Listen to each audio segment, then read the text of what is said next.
በሰሜን ጎንደር የ16 ሰዎች ህይወት በድርቅ ምክንያት ማለፉ ተገልጿል። በሰሜን ጎንደር ዞን ጠለምት ወረዳ መራው ቀበሌ በደረሰ ከባድ ድርቅ ምክንያት የ16 ወገኖቻችን ህይወት ማለፉን ተጠጣለ ወተት ጾማል ስጋው ልክ ደግሞ ያረክሳል ያገድፋል ለሁሉ ጾም ያሽራል እየተባለ ነው። በጾም ሰዓት ድራፍትና ቢራ እንጠጣለን ወተት ተከልክለናል። በዚህ ጾም ምክንያት ማለት ነው ምን ይላሉ የማይጾሙ ሰዎች ማለት ነው ፊንጢጣቸው እስኪገለበጥ የሚበሉ ጥጋበኞች ማለት ነው ምን ይላሉ መሰላችሁ?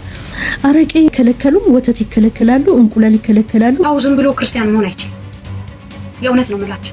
በሌላ ቤተ እምነት የሚመጣውን የፖለቲካ አካሄድ ፖለቲካዊ ነክ ሃይማኖትን ውድቅ ለማድረግ የሚካሄድበትን የፖለቲካ ሲስተም መቃወም መቻል አለባቸው። የሌላ ቤተ እምነት ክርስትናን ከፍታውን አይፈልገውም።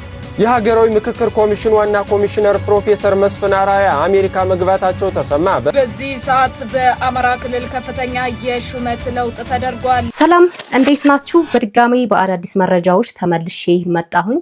በሰሜን ጎንደር ተከሰተ ድርቅ ምክንያት የ16 ሰዎች ህይወት እንዳለፈ እየሰማን እንገኛለን። ጾምን አስመልክቶ ፕሮቴስታንቶች ኦርቶዶክሳውያኑ ላይ ከፍተኛ ትችትን እያቀረቡ ይገኛሉ። በጣም በሚገርም ሁኔታ ሙስሊም እህቶቻችን ለነሱ ተገቢውን ምላሽ ሰጥተዋቸዋል። የሀገራዊ ምክክር ኮሚሽን ዋና ኮሚሽነር ወደ አሜሪካ እንዳቀኑ መረጃዎች እየወጡ ይገኛሉ። በአማራ ክልልም ከፍተኛ የሹመት ለውጥ ተደርጓል። እነዚህንና ሌሎችንም በዚህ ቪዲዮ በሰፊው የምንመለከት ይሆናል። ለዚህ ቤት አዲስ ከሆናችሁ ቤቱን ሰብስክራይብ ቪዲዮን ደግሞ ላይክ እና ሼር ማድረጋችሁን እንዳትረሱ። እህታችን ሚካኤልን አማሁት ትለናለች። ከሷ ቪዲዮአችንን እንጀምር። ቅዱስ ሚካኤል ላይ ደረስኩ። ስዕል አድኖውን በእጅ ያዝኩ። ምንም አላደረክልኝም ብያማሁት።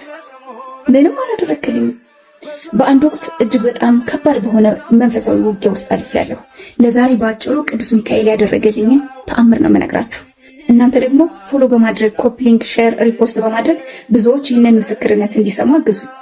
እነዛን ከባድ ስሜቶችን ከማማረሬ ጋር እምነግረው መድኃኔዓለም እናቱ ወላዲተ አምላክ መላእክት ሰማዕታትና ጻድቃን ብቻ ነበሩ የሚያውቁት። እና ደግሞ ለብዙ ጊዜ አምላኬን አኩርፌው ነበር። እሱን አኩርፍና እናቱን ሄጄ አማረርባት ነበር። ለምን እንዴት እንዲህ እንደሆን ፈቀደ? ለምንስ ፈጠረኝ? ለእናቱ ለመላእክቱ ለሰማዕታቱ ለጻድቃኑ ሁሌም ቢሆን በእንባ አቤቱታዬን አቀርባለሁ። ጊዜ ለኩሉ አይደል የሚባለው? እንግዲህ የመዳኛ ጊዜን መድኃኔዓለም ሲያቀርበው እሱ ሲመለከተኝ ቀላል ሆነ። እንዳልኳችሁ ይሄ ሁሉ ሲሆን ታዲያ ንስሐ አልገባሁም ነበር። ወደ ጸበል ሲሄድ ንስሐ ለመግባት ንስሐ አባቴን ስፈልግ እሳቸው ከሀገር የሉም እና ለወላዲተ አምላክ ነው ተንበርክኬ ንስሐዬን ኃጢአተኛ ነኝ እናቴ ታውቂያለሽ መጥቻለሁ እሳቸው የሉም ይኸው አይተሻል ብያት ነበር ሄድኩኝ። ታዲያ ይሄ ሁሉ ሲሆን ንስሐ አልገባሁም ነበርና ከወገቤ በታች እንዲቀር ሆነ። ያኔ ሰማዕቷ ሱባኤ ለያዘች ከስንት አንድ ለማውቃት ልጅ መልእክት ላከችብኝ። ሂሩትን ስትያት ንስሐ ግቢና ትድኛለሽ በያት። እኔም ደግሞ ሰማዕቷን እመብርሃንን ለመንኳቸው። ቀኑ ደረሰና የህዳር 21 ቀን የጽዮን ቀን ለሱባኤ ወደ ቤቷ ሄድኩኝ። ያኔ ገና ሳልገባ ነበር ህመሙ የጀመረኝ ከወገቤ በታች እስከ እግር ጥፍሬ ድረስ። ታዲያ 22 ለ23 ንጋት ላይ ቅልፍ ወሰደኝ። አጭር ህልም አየሁ። ተፈታሁ። ያ ህመም ሁሉ ገደል ገባ። ሱባኤውን ለ7 ቀን ቀጠልኩት። ስዕል አድኖቹን እየተመለከትኩ ይሄን ያደረግሽልኝ ይላል ወላዲተ አምላክ ያስታረቅሽኝ ሰማዕቷን ከወደኩበት አንስተሽ አመጣሽኝ ይላለውና ቅዱስ ሚካኤል ላይ ደረስኩ። ስዕል አድኖውን በእጅ ያዝኩ። ምንም አላደረክልኝም ብያማሁት። ምንም አላደረክልኝ አሳለፍኩት። ቀን 6 ሰዓት ጸሎት አደረስኩና ተቀመጥኩ። በውስጤ አመሰግናለሁ። በዚያ መሃል የሴት ድምጽ ሰማሁ። የቅዱስ ሚካኤልን ጸበል ጠጪ የሚል እና ለዞር ብዬ ተመለከትኩ። ማንም የለም። ቀን 9 ሰዓት ደረሰና ለጸሎት ቆምኩ። ጸሎት እያደረግኩ ግን አንድ ነገር ወደ አይምሮ የመጣ ጸበሉን መጠጣት የሚል። ፊት ሚካኤል አካባቢ ነበር የምኖረውና በ21 ሱባኤ ልገባ በ12 አቡነ ሰላማ በረከታቸው ይድረሰን ጸበሉን ሲመርቁ እኔ በቦታው ነበርኩ እና ያ ሁሉ ትዝ አለኝና እግዚአብሔርን በጣም አመሰገንኩ፣ አለቀስኩ። ወዲያው የታየኝ ነገር ቅዱስ ሚካኤልን ማማቴ ነበር። ምንም አላደረክልኝም ብየዋለሁ። ቸርነቱ በጣም ገረመኝና ቁጭ አልኩና አሁን ቃል ገባሁ። የኔ አባት ታረጋለህ፣ ጸበልክን ጠጥቼ እድናለሁ። ያኔ ወንድ ልጅ ከሆነ ከዚህ በኋላ የምወልደው ስሙን ሚካኤል እለዋለሁ፣ ሴት ከሆነች ደግሞ የኔ አስታራቂ ሰማዕቷ ነሽ በአንቺ ስም እጠራታለሁ ብዬ ከወለሉ ቁጭ ብዬ ቃል ገባሁ ማለት ነው። ከዚያ በኋላ ሱባኤን ለ7 ቀን ጨረስኩኝ። ብዙ ነገር ተደረገልኝ። እግዚአብሔር ይመስገን። ከማማረር ወጥቼ ወደ ምስጋና መጣሁ ማለት ነው። እርግዝና መጣ። እኔ ጾታውን አወቅኩ፣ ወንድ መሆኑን። ለባለቤቴ ጾታ አልነገርኩትም። የገባሁትን ቃል ነገርኩት። ወንድ ከሆነ ሚካኤል እንደምለው፣ ሴት ከሆነች አርሴማዊት እንደምላትና እሱ ምንድነው አርሴማዊት ማለት ትችያለሽ ሚካኤል ግን አይባልም በፍጹም አለና በእናቱ ብሎ ሁሉ ነበር የሚነግረኝና የእውነት ክርክር ተጀመረ ማለት ነውና የእውነትን እየጨነቀኝ መጣ እና ለመውለድ 1 ወር ሲቀረኝ ሁለት ልጆቼን ይዤ መንገድ ወጣሁ እና ከቤቴ ብዙ አራኩም። በጣም ግርማ ሞገስ ያላቸው ከገዳም የመጡ የሚመስሉ ትልቅ አባት መስቀላቸውን እዚህ ትከሻቸው ላይ አድርገው እና ልጄ ስለ ሩፋኤል ሲሉኝ ማለፍ አልፈለኩምና ልጄን እንግዲህ ትንሽ ልጅ ነች ቁልፍ ሰጥቷትና ሄደሽ ብር ይዘሽ ነው ያልኳት። ወዲያው መስቀላቸውን ከትከሻቸው አውርደው ልጄ ነፍሰ ጡር ነሽ አሉኝ። አዎ መስቀሉን ወደ ላይ አሳረፉ፣ ጸሎት አደረጉልኝ። ከዛ ምንድነው ያሉ ወንድ ልጅ ትወልጃለሽ፣ ስሙን ሚካኤል በይው፣ ገብረ ሚካኤል በይው አሉኝና በጌታ በኢየሱስ ክርስቶስ ስም በቃ በደነገጥኩ የሚለው ቃል አይገልጸውም። ከሰማይ ይሁን ከምድር አላውቀውም። እንባዬ ከምኔው መጥቶ እንደተዘረገፈ አላውቅም። እና እሳቸው ወዲያው ልጄ ስለታየኝ ነው ልጅ አሉኝና ያን ቀን ያለቀስኩትን እንባ ልነግራችሁ አልችልም። ቅዱስ ሚካኤል እንዳማሁት አላደረገልኝም እንዳልኩት አፌን አስያዘኝ ብዙ ነገር አድርጎ። ከዛ ደግሞ የገባሁትን ቃል እንዳላጥፍ የሄደበትን ርቀት ተመልከቱልኝ። እግዚአብሔር የተመሰገነ ይሁን። ፍጻሜውን ያሳምርልኝ። የልጄን ትልቅ ስም ነው የተሸከመው። ክብር ይግባው። ለሁላችንም ቅዱስ ሚካኤል ይድረስልን። እናም ደግሞ እንኳን አደረሳችሁ። ሁላችንም በጥበቃው በልመናው በሰላሙ ይጠብቀን አብሮን ይሁን እላለሁ። ያማሁት ቅዱስ ሚካኤል ይሄን ያህል ተከትሎ ቃሉን ጠብቆ ቃሌን እንድጠብቅ አድርጎኛልና አመስግኑልኝ። እግዚአብሔር ይመስገን። በእውነት በጣም የሚደንቅ ታሪክ ነው። እግዚአብሔር እኛን ሊባርከን ሲፈልግ እኛን እሱ ወደሚፈልገው ቦታ ወይም እኛ ወደምንመኘው ወደምንጸልይለት ነገር ወይም ጸሎታችንን ሊመልስልን ሲፈልግ እኛ ደግሞ ያልሆነ ቦታ እንገኛለን፣ ወይም በኃጢአት ውስጥ እንሆናለን፣ ወይ እሱ የማይፈልግበት ቦታ ውስጥ እንገኛለን። ስለዚህ ቅዱስ መንፈስና እርኩስ መንፈስ ደግሞ በፍጹም አንድ ሊሆኑ አይችሉም እና ብዙ ጊዜ ጸሎታችን ለምን ዘገየ እናማለን፣ እናጉረመርማለን። አንተማ ረስተኸኛል፣ እኔንማ አትጎበኘኝም፣ አንተ የለህም እስከ ማለት ደረጃ እንደርሳለን። ነገር ግን እኛ የት ነው ያለነው? እግዚአብሔር ቅዱስ ነው አይደለ? ቅዱስ የሆነ ነገር ከእርኩስ ጋር በፍጹም አይሄድም። ያ ማለት ሰው እርኩስ አይደለም፣ ግን የምንሰራው ስራ ግብራችን ምንድነው? ስለዚህ የኛን በረከት እንዲያዘገዩት ከሚያደርጉት ነገሮች ውስጥ አንደኛው እኛ የምንሰራው ስራ ነው። የእውነት ለእግዚአብሔር ምቹ ሁነን እሱ የሚፈልገው አይነት ሰው ሁነን እግዚአብሔር እኛ የምንጠይቀውን ጥያቄ ከልክሎን አያውቅም። ምንድነው እኔ ጋር ያለው ችግር ብለን እኛ ሁላችንም ራሳችንን ልንጠይቅ ይገባል። ለምንድነው እግዚአብሔር ጸሎቴን አልሰማልኝ ያለው? እሱን ከማማታችን በፊት እኛ ምን እያደረግን ነው? ለእግዚአብሔር ምቹ ነን?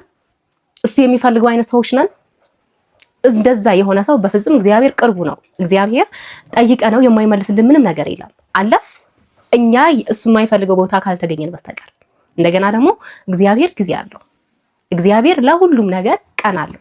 ሁሉ ነገር የሚሆነው በጊዜው ነው።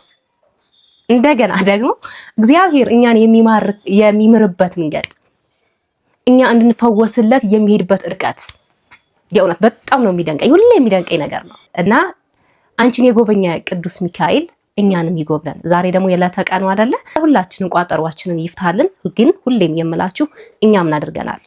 እኛ ለእግዚአብሔር ምቹ እንሆን። መጀመሪያ ለእግዚአብሔር ምቹ እንሆንና እንጠይቀው። ማረር ማጉረምረም ከሰይጣን ነው። እግዚአብሔር ምን ይፈልጋል? ምስጋና ይፈልጋል፣ ቅድስናን ይፈልጋል።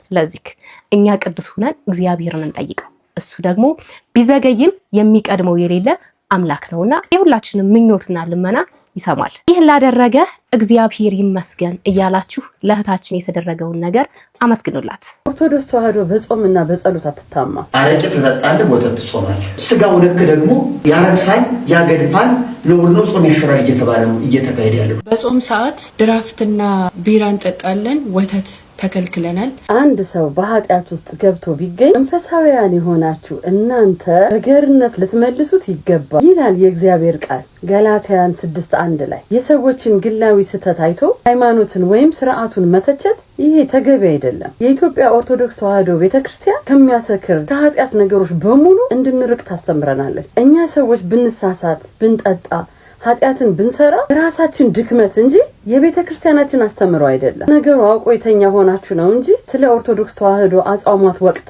ማወቅ መረዳት ብትፈልጉ በገዳማት ውስጥ ያሉ አባቶችን፣ በቤተክርስቲያን አቅራቢያ ያሉትን ምእመናንን በጾም በጸሎት በቀንና በሌሊት የሚተጉትን ታዩ ነበር። እኔ ምን ተረዳሁ መሰላችሁ? ኦርቶዶክስን ሳታውቋት ወጣችሁ በቀለለ ሚዛናችሁ ነው እየመዘናችኋት ያላችሁት። ኦርቶዶክስ ተዋህዶ በጾምና በጸሎት አትታማ። እውነተኛውን የኦርቶዶክስን ፍሬ ማየት ከፈለጋችሁ በሃይማኖታቸው ወደ ጸኑት ወደ ቅዱሳኖች ጋር ሂዱና ተመልከቱ። ተመልከቱ። ሌላውና በጣም የገረመኝ እናንተ እውነት በመጽሐፍ ቅዱስ ቃል የምታምኑ ከሆነ ጻድቅ ነን ካላችሁ ለምን ወንድማችሁን እህታችሁን ሲሳሳቱ ወደ ኃጢአት ሲገቡ ስታዩ ከመተቸት ይልቅ ለምን አትመክሯቸውም? በዚህ በትችት ውስጥ ያለን ሰዎች ደግሞ እናስተውል። በአንደኛ ጢሞቴዎስ 4:12 ላይ እንደተነገረ ወጣትነትን ማንም አይናቅ፣ ነገር ግን ለሚያምኑት በንግግርና በኑሮ በፍቅር እምነትህና በንጽህና አርአያ ሁንላቸው ወይም ምሳሌ ሁን ብሎ እንደታዘዘው ወጣትነት የእውቀት የጉልበት የጽናት ጊዜ በመሆኑ ደራ ወጣቶች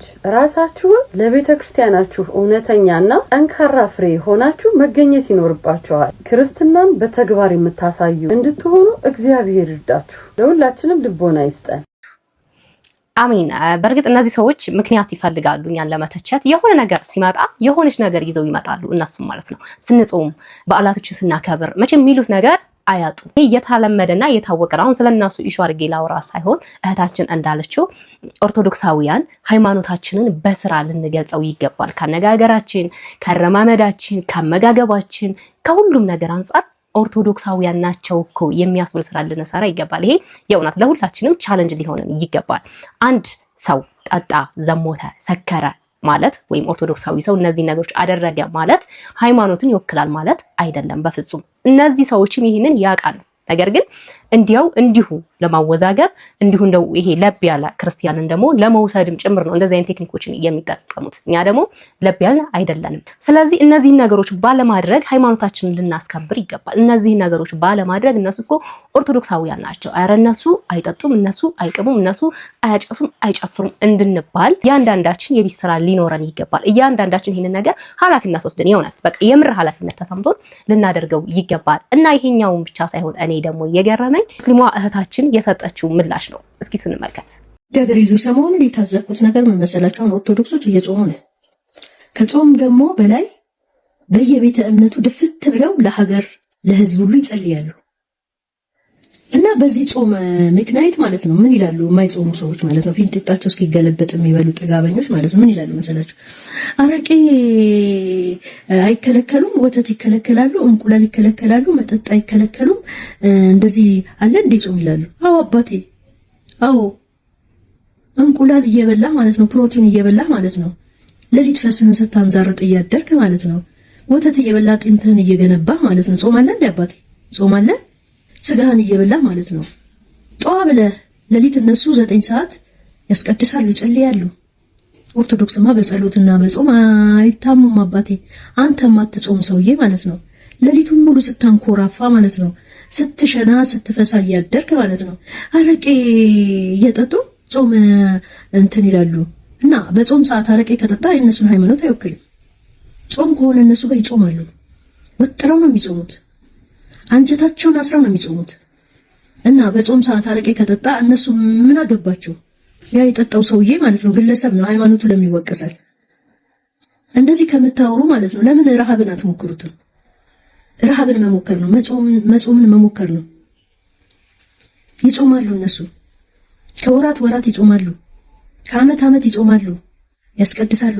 ቢያንስ ማለት ነው ሃይማኖቱን እንኳን ባትወክሉ ስለ ሀገር የሚጸልዩትን ከውለታ ቆጥራችሁ ስለ ሀገር ይጸልያሉ። በጢሻ በገዳም በቤተ እምነት ይሄው ይጸልያሉ። ወጥረው ነው የሚጸልዩት። እንደው እየተነሳችሁ ማለት ነው የማትጾሙ ሰዎች ማለት ነው ፊንጢጣችሁ እስኪገለበጥ የምትበሉ ሰዎች ማለት ነው ምን አለ ሃይማኖትን ባትሳደቡ? ምን አገባችሁ? እነሱ በጾማቸው ሰዓት ይጾማሉ፣ በደስታቸው ሰዓት የፈለጉትን ይበላሉ፣ ይጠጣሉ። መብታቸው እኮ ነው። መብታችሁ እኮ ነው። በሚበሉት ተመቀኝታችሁ፣ በቤተ እምነት ተመቀኝታችሁ፣ በሻማ በጧፍ ተመቀኝታችሁ፣ በጥላ ተመቀኝታችሁ፣ በስጦታ በአስራት ተመቀኝታችሁ ግን ትችሉታላችሁ ግን እንደ ወገንዬ ባካችሁ እንደው በቃ አፋችሁን ዘግታችሁ ተቀመጡ። ስለማትጾሙ እኮ እናንተ የሚጾምን ሰው መተቸት ምንድነው ጥቅሙ? በቃ እነሱ በሚጾሙበት ሰዓት ቀልድ የለም ይጾማሉ። በጾም ሰዓት አረቄ ሲጠጣ ካየ የሃይማኖቱን አይወክለውም። በግለሰብ ደረጃ የሰው እምነት አትሳደቡ።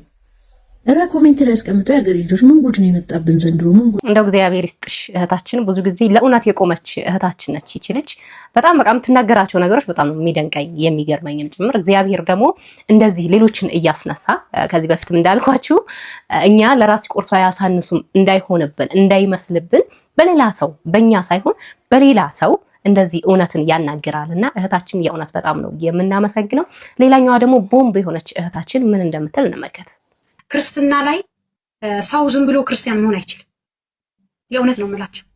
ሶሻል ሚዲያ ያላችሁ ክርስቲያኖችም እንደዚህ አይነት አመለካከት ያላችሁ እህቶቼ በተለይ በእህቶች ዙሪያ ላይ ባለማወቅ ነው ለክፋት አይመስለኝምና በሌላ ቤተ እምነት የሚመጣውን የፖለቲካ አካሄድ ፖለቲካዊ ነክ ሃይማኖትን ውድቅ ለማድረግ የሚካሄድበትን የፖለቲካ ሲስተም መቃወም መቻል አለባችሁ። ክርስትና ህይወት ነው። የሌላ ቤተ እምነት ክርስትናን ከፍታውን አይፈልገውም። ሁሌም ስህተት እንደሆነ ነው የሚነግራችሁና አንዳንድ ሴቶች ይቅርታ ልተቻችሁ አይደለም ስህተት ላይ ያላችሁ ሰዎች አላችሁ። ክርስትናን ተወልዳችሁ አድጋችሁ ታውቁታላችሁ። ለምን እኔ አዲስ ነኝ። እኔ ለመጠመቅ ብዙ ቦታ ዝም ብሎ መስሎኝ ነበር ነው አይቻልም ነው ያሉት። እንዴ ለምንድን ነው የማያስጠምቁኝ እነዚህ ሰዎች ብያለሁ። አይቻልም። ክርስትናን ተምሮ መምህሮች ራሱ ሌላ ቦታ እኔ ኦንላይን ተምሬ ብቻ አይደለም የተጠመቅኩት። ማንም ሰው ብድግ ብሎ ስለተናደደ እባክህ ምናምን ከሰው ጋር ተጣልቶ በስሜት ቤተክርስቲያን ሄዳ ተቀበለው። ቤተክርስቲያን መጀመሪያ እንደውም ይሄ ቀስ ብሎ እንዳስብ ታደርገዋለች። ለምን ሃይማኖት በስሜት አይቀየርም። በተለይ እኛ አረብ ሀገር የምንኖር ሴቶች ችኩል፣ ናፍቆት፣ በሰው ጋር ያለብን ምናምን ብዙ ነገር አለና ከተለያየ ምክንያት ሰዎች ሃይማኖት ሊቀይሩ ይችላሉ። አባቶች ግን አይቀበሉም። እኔ የግድ እንድመሰክር ማድረግ የለባችሁም። ለምን ክርስቲያን ከሆናችሁ ስለምታውቁት። የሌላ ቤተ እምነት ተከታዮች ይሄን ጥያቄ ቢጠይቁ በኩራት በመልሰው ደስ ይለኛል። ክርስቲያን የሆነ ሰው ግን ሃናን ክርስቲያን ነኝ ማለት አትችልም። እኔን ውስጤን ታውቃላችሁ እንዴ? ስለዚህ ክርስትና ዝም ብላ አትቀበልም። በጣም ጠይቀው መክረውኛል ሁላ። እኔ እጅግ ነው ስማቸውን መጥራት አይጠበቅብኝም። አንድ ትልቅ አባት እግዚአብሔር ያክብራቸውና እንደ ልጄ ምን ሆነሽ ነው? ለምን ሃይማኖት ለመቀየር ምን አነሳሳሽ ብለውኛል። ቁጭ አለ እንዴ ደነገጥኩኝ።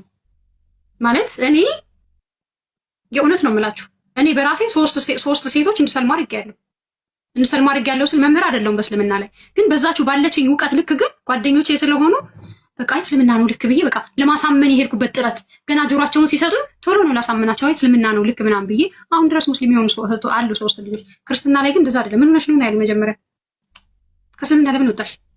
ምክንያቴን ነው የጠየቁ ደጋግሞ።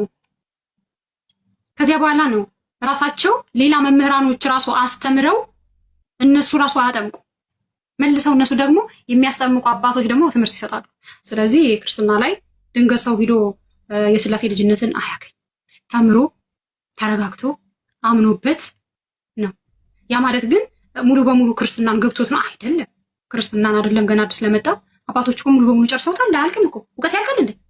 የአምላክ ትምህርት እኮ ያልቅ እንዴ? የአምላክን አስተምሮት እኔ ጨርሼዋለሁኝ እኔ ረቂቅ ነኝ ጠቢብ ነኝ የሚል ሰው አለ እንዴ?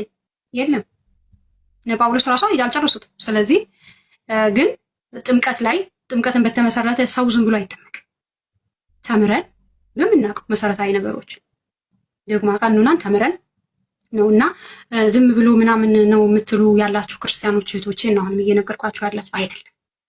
የእውነት ብዬ አይደለም እኔ። ስለዚህ መምህር ፍሬምም ነግሯቸዋል እነ ክርስቶፎርም እንዲሁም ደግሞ ያለውበት ቦታ ላይ ዲያቆኖች፣ ቄሶች በሴቶች ላይ ስንሆን በተለያየ ምክንያት ብዙ ምክንያት ከድንገት አውቀው ሃይማኖት ቀየርን ብለው ምናምን ስላሉ እሱ አይደለም። ስለዚህ ሰክነን ስሜታችንን ሳይሆን ረጋ ብለን የአምላክነት አስተምሮት ገብቶን አምላክ ነው ብለን ያመነ የተጠመቀ ይድናል ነው አይደለም። ስለዚህ እኔ ሳላምን ለምን መጥመቅ ውሃ መደፋት ነው እንዴ? እንትን አይደለም። እምነት ይቀድማል አይደለም። ስለዚህ ያመነ የተጠመቀ ይድናል ነውና እኔ አመኔ የተጠመቅኩኝ ሰው ነኝ። ስለዚህ መልስ ካላችሁ ክርስቲያኖች በቂ ነው ብዬ አስባለሁ። ሲጀመር ክርስትና እኔ በጣም የሚደንቀኝ ነገር እነዚህ አዲስ የሚመጡ ልጆች በቃ ዘወይ ኤክስፕሬስ የሚያደርጉበት መንገድ በጌታ በኢየሱስ በቃ በጣም ነው የሚደንቀኝ።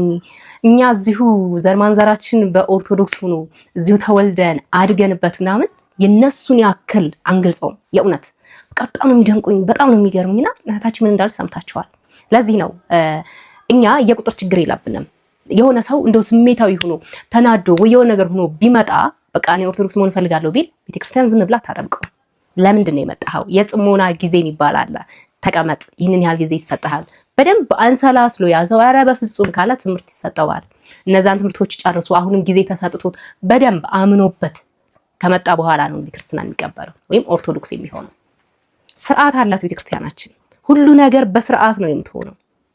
ይሄ የሚከብዳቸው ጾሙ የሚከብዳቸው ስርዓቱ የሚከብዳቸው ቅኖናው የሚከብዳቸው ሰዎች እንደዚህ እዚህ በፊት እንደሰማነው እየወጡ ይደነፋሉ።